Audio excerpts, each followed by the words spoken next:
Hello, and welcome back to One Conversation, the podcast where we believe one conversation can change a life. Today, we're going to be talking about how to talk to kids about body safety. We're going to be going over 5 tips and tools that you can use when having this conversation with your kids. We're not expecting everyone to automatically know when having a child how to have this conversation. So, we're going to throw out some tips and tricks that we have. Absolutely. I think this is such an important conversation. Many parents think that if they talk to their children about body safety, they have to talk to them about sex, right? And we know that's not the case. Mhm. And so you can begin talking to your child as early as 3 to 4 years old. We often hear this couldn't happen in my family, or, my friend or my brother or my neighbor would never do something like that to my child, but as professionals in this field, we see and hear each day of a family friend, the neighbor, a family member who has touched a child inappropriately, which is why I think this is such an important topic to discuss. Discussing body safety with your child is something that's super important and imperative, yet it doesn't need to be intimidating or scary, right? We know this is a very serious conversation, but there are ways to be able to make this into, a comfortable and even fun conversation. These conversations can start small, and then over time they can grow, and you can provide more information as they get older. And I think we've said this about other topics, right? That this might be something really uncomfortable to talk about and something that Mhm. naturally we may think like, oh, like that's inappropriate or that wouldn't happen to me. There's no need to talk about that. Sadly, we think, it's just a really good idea to educate really early on all these different types of prevention. It's Mhm. super crucial that, yeah, that young kids are learning this stuff, right? To keep themselves safe, to empower them. But we've also said we'd rather have that like 5 minute uncomfortable conversation and in that safe Mhm. place, right? Other than maybe someone learning this because now they're put into a situation, right? Now it's even more uncomfortable Right. because I'm in the situation and maybe I don't know what to do. And so that's a big thing to keep in mind. And also not just for parents. I think even if maybe you're an older sister or brother, right? Or have nieces and nephews and other, youngins that you're close to in your family. I think it's equally as important that we all kind of understand how to Mhm. reiterate and reinforce this stuff because it doesn't only just come down to the conversation. A lot of it is reinforcement, right? So Mhm. our first tip and our first little thing to remember, right, in having these conversations is we have to teach children that it's just not okay for anyone to just invade their space. And I think when we think about kids, that's something that is really widely left out of conversations. I think kids are really used to, right, kind of being grabbed after by older adults, right, or parents or caregivers, or just picked up and swooped up and hugged whenever that adult wants to pick them up and hug them. And we're not saying these things are like abusive to pick up your kid and hug them, but it's really important that they understand that if they feel like their boundaries or their privacy and space is being invaded, that it's okay to kind of stick up for themselves about that, right? And that it's not okay for someone to just grab at them if they wouldn't want them doing that to them. Yeah, so tip number 2 is giving your child the permission to actually say no to those people who want to touch them that they're not comfortable with, or especially when touching his or her private parts. And when we talk about this, we say, people who are there to keep you safe are people who sometimes do have to, during bathing, or if it's a doctor who's checking something out, we talk about that person, they are there to keep you safe. It doesn't make you feel any kind of icky tummy feeling, is what I Mhm. call it is okay with you, and you know that they are doing it because they love you and they are trying to keep you safe and healthy. Anything else, anyone else trying to touch, we call it the bathing suit areas. So for girls, that'll be top and bottom, and for boys, that'll be the bottoms. Um, Anyone else touching those areas, they absolutely can and should say no to that, letting them know that saying no is okay and it is the right thing to do if someone is touching your bathing suit areas when they are not there to keep you safe and healthy. Absolutely. And tip number three, do not force your child to give hugs or kisses to people. And so I know sometimes this can be a difficult thing to do just because it may be a habit to hug, family members or loved ones. or it may be part of your culture, right? But I think it's really, really important to know that a child should feel comfortable, in regards to wanting to hug someone if they're wanting to do so. Respect their right to tell, the aunt or uncle that they do not want to give them a kiss or a hug, right? And so it's really important that you kind of give them that comfort. Practice asking your child if they would like to say hello to someone or hug their uncle instead of saying, go say hi or go hug your uncle, right? So it's really important that you kind of ask and really teach them about consenting, right? Because that's really allowing them Hmm. to give, give consent and feel okay doing so. And so I think this is, a perfect time to introduce this to a child, giving them that permission to do as they feel comfortable to do so. And I think we can understand it as adults, right? Like if we look at other adults, we would never like force another adult, like go give them a hug or like go give them a kiss. Like it's just something we don't Yeah. do, right? And so it's really interesting that, yeah, maybe because kids are just like so cute and just like kind of lovable, right? Same thing with maybe like small dogs. People just can't help but like pick them up, even if the dog's like, please stop touching me, please put me down, right? So I think there's an air of we kind of don't consider that a lot with kids, right? Just that whole idea that they do have the choice, right? That they do have a right whether or not, and they may or may not feel comfortable. And not only just with like inappropriate, like bathing suit touching, but just, yeah, even giving a hug, right? Again, as adults, we can understand, but we might not always feel comfortable just or not be in the mood, right? To kind of have that interaction or hug somebody like that. So it's just really important that we keep that in mind, right? And so, our fourth tip, it's really important that when we are having these conversations with youth, we are starting to tell them, you have the right to your body. You have the right to say no and really set the tone. That your relatives or whoever should be asking before they just come in and try to grab you or kiss you, right? But a part of that is also armoring them up with the knowledge of adults in their life that they can trust and talk to, because we know this is a huge component of child abuse and child sexual abuse, especially, is that Mhm, silencing, right? Or being told like don't tell anyone about this, or especially don't tell your parents about this, mhm, could be a really big component of kind of what's happening there and keeping this abuse occurring. And so we have to reiterate that if anything ever happens, any kind of a bad touch, and again, it's not just our bathing suit areas, but if someone gives us any kind of a touch that makes us feel scared or hurt or that icky feeling in our tummy, right? Any kind of a touch like that, that we have to. I know JC's going to go over our three little rules, but the last part of those rules is going and telling an adult what happened. And that's the most important because we know, obviously, right? If a child's in, especially a very dangerous situation, then yeah, that adult is hopefully going to provide that support and provide those resources, right? And getting that child to safety. Yeah, so if you are that trusted adult for a child, you have a very important role if they do happen to come to you that someone touched them in a way that made them get that icky tummy feeling. That is definitely a place of honor for them them choosing you to have that role in their lives, and so it should be taken seriously. If you're doing the dishes, you're preoccupied with something else, but you hear this start to come up, it's important to really stop what you're doing and spend this time with them and really give them the attention that this deserves. So reassure them that you will listen to them, reassure them you believe them, and keep them protected. Reassure that child that most touches are okay, but they can say no to those touches that give them that icky tummy feeling, and they continue to need to tell you about any touches that are confusing or that scare them. You can say that you're so happy that well, maybe not happy, but you are proud of them for coming to you with this concern, that they did the right thing by coming to you with this concern. So definitely reassure them. And even if it's a false alarm, they at least know now, hey, if I tell this person that something didn't feel right to me, they're going to believe me and they're going to talk to me about it. And so Yeah. maybe if there is something that happens that is not a false alarm, they're going to come to you and they're going to feel comfortable telling you that as well. absolutely. And I think that reassurance piece is just so important and critical, right? Because as adults, how many times have we been told something and we at times forget, right? Even if it's told once or twice. And so I think for children, it's so important to constantly reassure them, right?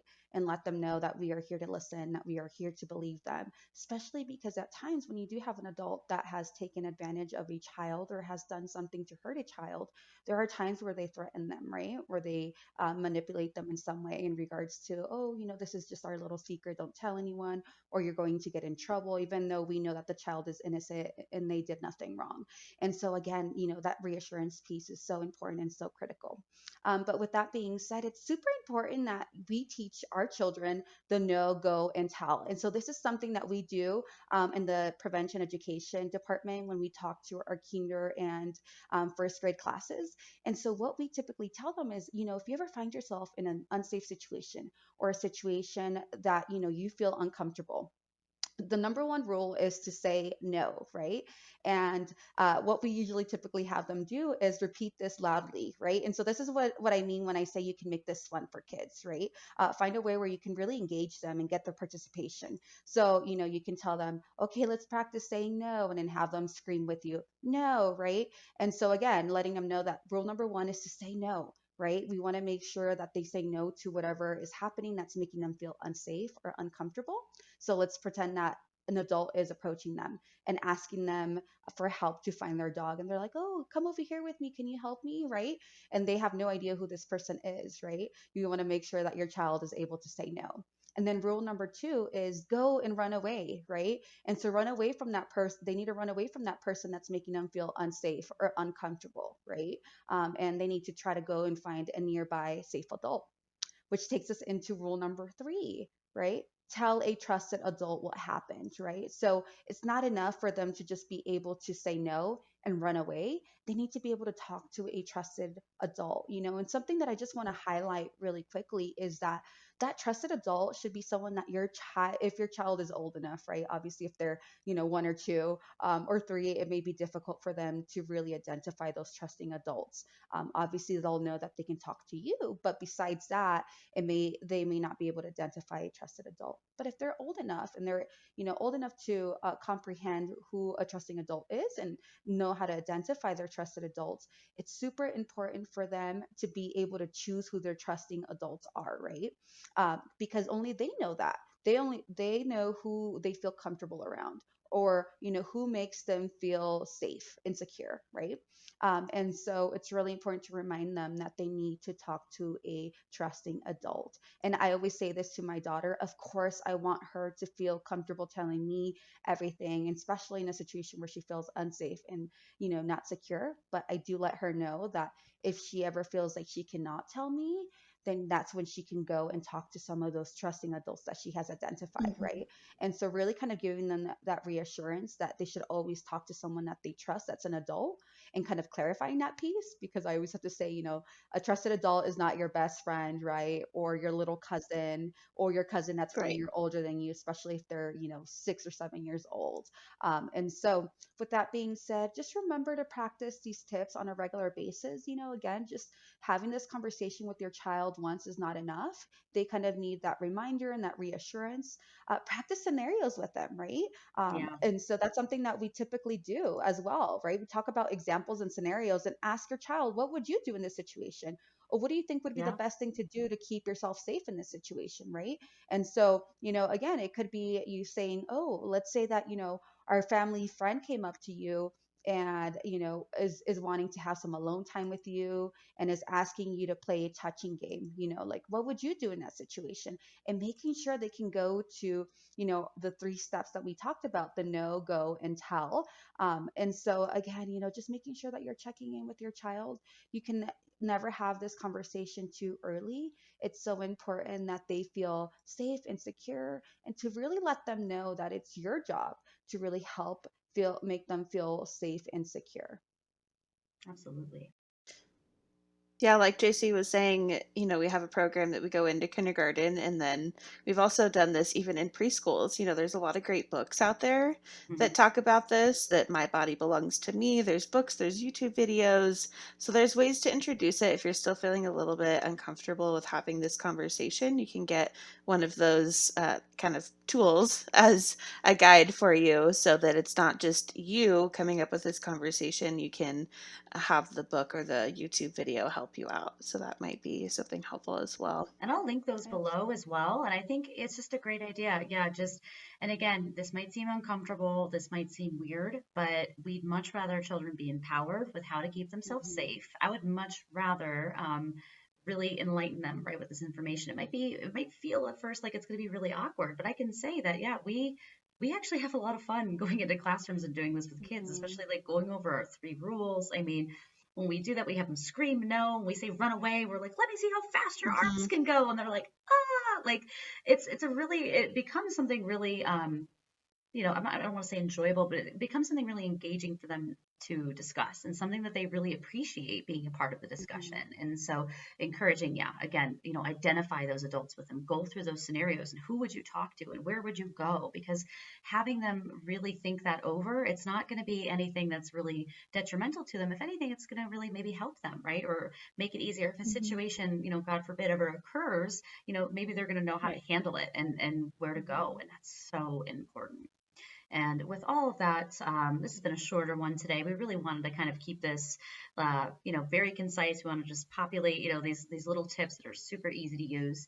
But it's been a little tough of a conversation, not the easiest, right? Talking about body safety for kids. Hmm. So we're going to go ahead, and Bree is going to lead our meditation for the day. All right. So we're going to begin by bringing attention to our body. You can close your eyes if that is comfortable for you. Notice your body seated wherever you are seated. You're feeling the weight of your body on the chair, feeling the weight of your body on the floor, if your feet are on the floor. Take some deep breaths here.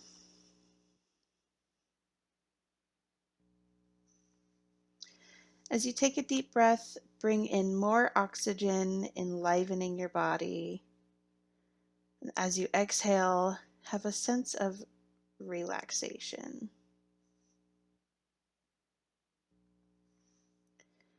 Notice your feet on the floor and any sensations that are coming from your feet touching the floor. The weight and pressure, any vibration that you feel, heat or cold.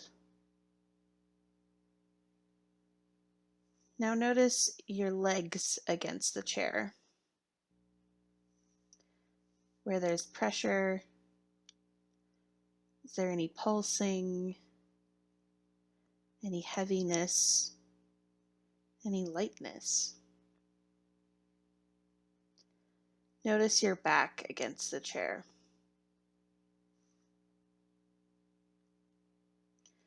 Bring attention into your stomach area. If your stomach is tense or tight, let it soften. Take a breath, paying attention to your stomach area. Notice your hands. Are your hands tense or tight? See if you can allow them to soften. Notice your arms. Feel any sensation in your arms. And let your shoulders be soft. Notice your neck and throat. Let them be soft and relaxed. Soften your jaw. Let your face and facial muscles be soft.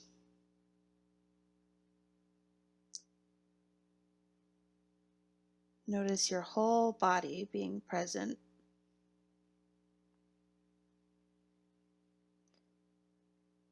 Take more deep breaths.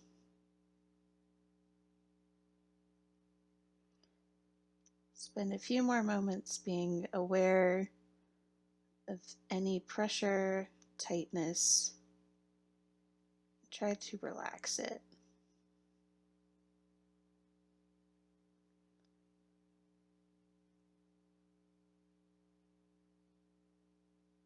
When you're ready, you can wiggle or stretch any part of your body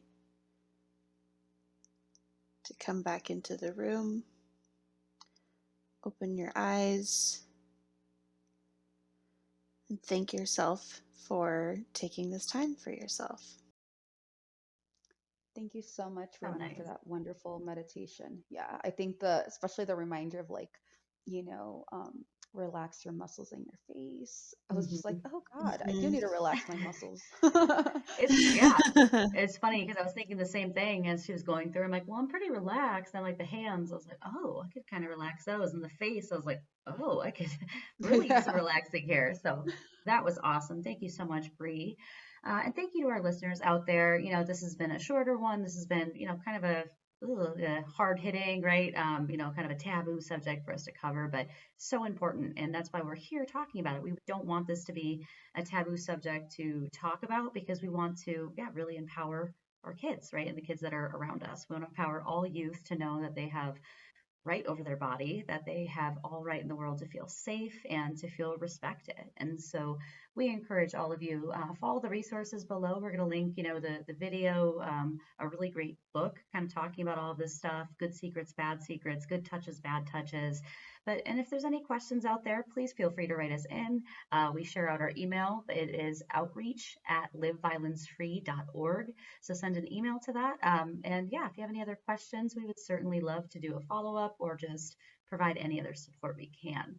But on that note, we thank you so much for being here, for being a part of this discussion today. And we hope to see you next time for our next conversation.